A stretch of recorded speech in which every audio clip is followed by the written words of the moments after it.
under. Let's see who at last hits here. And last hit Kiki Rice. But yes, you cannot review this until it's 2 minutes. There's nothing that LSU can do about this. That is clearly off the left foot of Kiki. It's the second straight year you guys get eliminated in the Elite Eight. Just yeah. Is that terrible or is that good? Terrible. Is it? How many Final Fours you play in? None. So it's probably pretty good, huh? Yeah. All right. Welcome back to my YouTube channel. It's your girl Deidre Renee. We're back with another sports talk video. So first we're going to talk about yesterday's game in this first video. Yesterday's game was LSU versus UCLA. Now first of all, let me say LSU put up a great fight and they competed all the way through. However, UCLA chose to play with toughness, and although on paper UCLA is the better team, I stated in my other video that UCLA, if they played tougher, that they would win. They did choose to play tougher. However, there was a call that people are talking and communicating about, basically saying that the call changed the trajectory of the game, which the call was the ball literally rolled off Kiki Rice's foot out of bounds, and since Kilmoki already put like a replay on one bad call that they made, it was no way that they could go back and review that. But looking at the video, it was definitely off Kiki Rice's foot. UCLA took advantage of that, and with them taking advantage of that, they ended up just going on their own little run and ended up being able to seal the game, along with Anissa Merle fouling out the game and kind of just standing there soaking in the moment. Went out the game. Flau'jae ended the game with 24 points, even though in the first half she only had 4 points. Yeah, she had 4 points in the first half and ended up scoring 20 in the second half. So she fought really hard. But in the end, UCLA won. Shout out to them.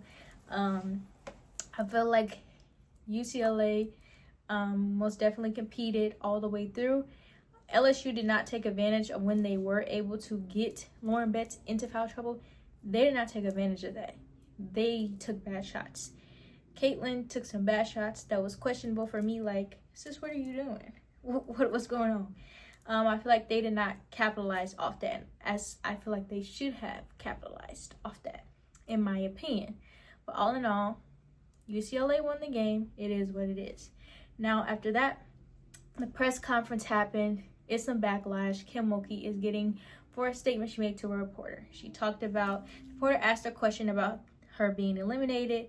She basically fired back to the reporter saying, how many Elite Eights have you been to? So everybody's giving her some backlash about that. In my opinion, I truly don't care about the situation. I mean, it is what it is. They lost the game. I feel like the reporter could have phrased it in a better way, just by saying like, hey, I've seen that you lost in the Elite Eight last year, you lost in this year. What things are you going to do to be able to get yourself back to the spot, but with a better outcome and going to the Final Four? And so I feel like that would have been a better question to ask. However, people are blaming Kilmoki for her response is, and it's like, as a reporter, especially a sports reporter, in my classes that I'm in, you know, sometimes people aren't going to be in the mood.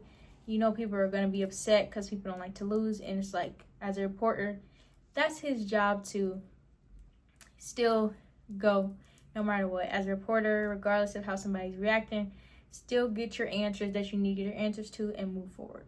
But everybody's giving her so much backlash about it. I don't think it's that serious. I think it's been way reporter and coaches encounterment than that. But that's just my opinion on that. My next one, the next game that I'm going to talk about is South Carolina versus Duke. So I told y'all if Duke was able to keep them under, that they would win that game. However, they did not end up winning, but South Carolina won by a smidge. Overall, in the South Carolina versus Duke game, South Carolina was playing Duke basketball. They were not playing South Carolina basketball. They were playing into the game of Duke. Duke likes that slow pace, 50 or even 30 points below they want to win those type of games. They want to slow the game down. They want to be defensive stopper. And if they can win the game 6-4, they're okay with winning the game 6-4. South Carolina played their game. Raven Johnson saved them. As a point guard, that is her job to save South Carolina in those situations where they are having a not so great game. But it's been 2 games in a row where they've kind of looked out of sync and not playing South Carolina basketball.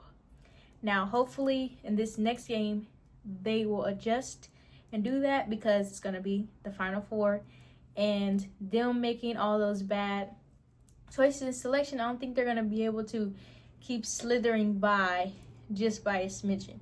It is about surviving and advancing, but how much surviving you're going to get as they continue to climb the ladder to the Final Four if they win, and then the championship, the margin for error decreases.